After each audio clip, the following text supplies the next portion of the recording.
کہاں ہے ارض و سما کا مالک کہ چاہتوں کی رگیں کرے دے، ہوس کی سرخی رخ بشر کا حسین غازہ بنی ہوئی ہے۔ کوئی مسیحا ادھر بھی دیکھے، کوئی تو چارہ گری کو اترے، افق کا چہرہ لہو میں تر ہے، زمیں جنازہ بنی ہوئی ہے، زمیں جنازہ بنی ہوئی ہے۔ جناب صدر، اساتذہ کرام اور میرے ہم مکتب ساتھیوں، السلام علیکم ورحمۃ اللہ۔ آج جس موضوع سخن پر مجھے لب کشائی کرنے کی سعادت حاصل ہے وہ موضوع کشمیر بنے گا پاکستان۔ آج کی میری جسارت ان معصوم بچیوں کے نام جن کی آہیں آسمان تک گونجتی ہیں، آج کی میری جسارت ان بزرگوں کے نام جن کے بڑھاپے میں آنسیں چھین لیے گئے، آج کی میری جسارت ان ماؤں کے نام جن کے بہار کے موسم میں باغ اجاڑ دیے گئے، آج کی میری جسارت اس سرزمین کے نام، ان کچی گلیوں کے نام جنہیں روز خون سے رنگا جاتا ہے۔ جناب صدر، اس وقت تو یوں محسوس ہوتا تھا جس طرح دل ہی پھٹ جائے گا جس وقت کل میں نے نیوز میں کشمیر کی گلیوں میں معصوم بچوں کو بلیک ڈے مناتے ہوئے دیکھا۔ جناب اعلیٰ، آج یہ وہ مسلمان بلیک ڈے منا رہا ہے جس نے 950 سال اس کائنات پر حکومت کی۔ جناب اعلیٰ، آج یہ وہ مسلمان بلیک ڈے منا رہا ہے جس نے 510 سال گولڈن وقت منایا۔ جناب اعلیٰ، آج یہ وہ مسلمان بلیک ڈے منا رہے ہیں جس میں علی المرتضیٰ جیسے نوجوان پیدا ہوئے۔ آج یہ وہ مسلمان بلیک ڈے منا رہے ہیں جس میں خالد بن ولید جیسے نوجوان پیدا ہوئے۔ آج وہ مسلمان بلیک ڈے منا رہا ہے جس میں سلطان صلاح الدین ایوبی پیدا ہوا۔ آج وہ مسلمان بلیک ڈے منا رہا ہے جس میں طارق بن زیاد پیدا ہوا۔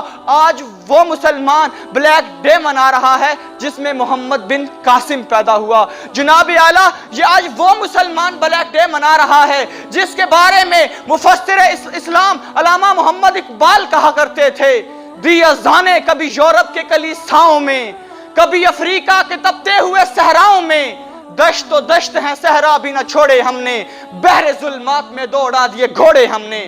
شان آنکھوں میں نہ جچتی تھی جہانداروں کی، کلمہ پڑھتے تھے ہم چھاؤں میں تلواروں کی، تو سے سرکش ہوا کوئی تو بگڑ جاتے تھے، تیہ کیا چیز ہے ہم توپ سے لڑ جاتے تھے۔ نقش توحید کا ہر دل میں بٹھایا ہم نے، زیر خنجر بھی یہ پیغام سنایا ہم نے۔ جناب اعلیٰ، آج اس مسلمان کا دنیا میں تماشا بنایا جاتا ہے، آج وہ مسلمان دنیا میں ذلیل و خوار ہو رہا ہے، جہاں دیکھو وہاں مسلمانوں کی مقتل گاہیں سجائی جاتی ہیں۔ جناب اعلیٰ، آج اگر کشمیر میں دیکھا جائے تو وہاں بھی کسی کی آبرو لٹتی ہے تو وہ مسلمان ہے، ہندوستان میں کسی کے لہو کے ساتھ ہولی کھیلی جاتی ہے تو وہ بھی مسلمان ہے، اگر فلسطین میں کسی نوجوان کو کاٹا جاتا ہے تو وہ کاٹا جانے والا نوجوان بھی مسلمان ہے۔ جناب اعلیٰ، آج مجھے یاد آتا ہے اس مسلمان کے لیے یہ دنیا تنگ ہو چکی ہے جس کے بارے میں طارق بن زیاد نے کشتیاں جلاتے ہوئے کہا تھا یہ ساری کائنات ہماری ہے، کیونکہ یہ اللہ کی کائنات ہے اور یہ کائنات اللہ کے ماننے والوں کی ہے۔ اور اقبال نے کہا تھا چین و عرب ہمارا، ہندوستان ہمارا، مسلم ہیں ہم، وطن ہے سارا جہاں ہمارا، یورپ کی وادیوں میں گونجی اذاں ہماری،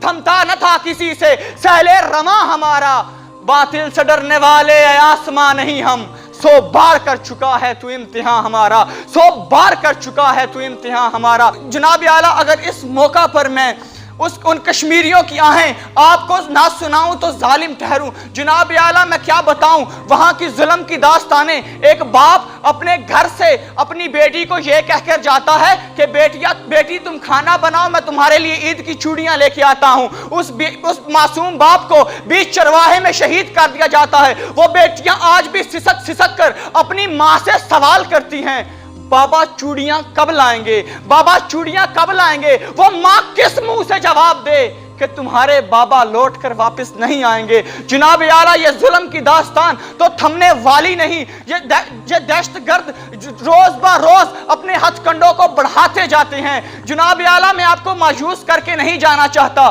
میں نے اقبال سے پوچھا، اقبال بتا کیا ساری زندگی یوں ہی مسلمان کٹتا رہے گا؟ کیا مسلمانوں کی مقتل گاہیں یوں ہی بنتی رہیں گی؟ مسلمانوں کی آبروہیں یوں ہی لٹتی رہیں گی؟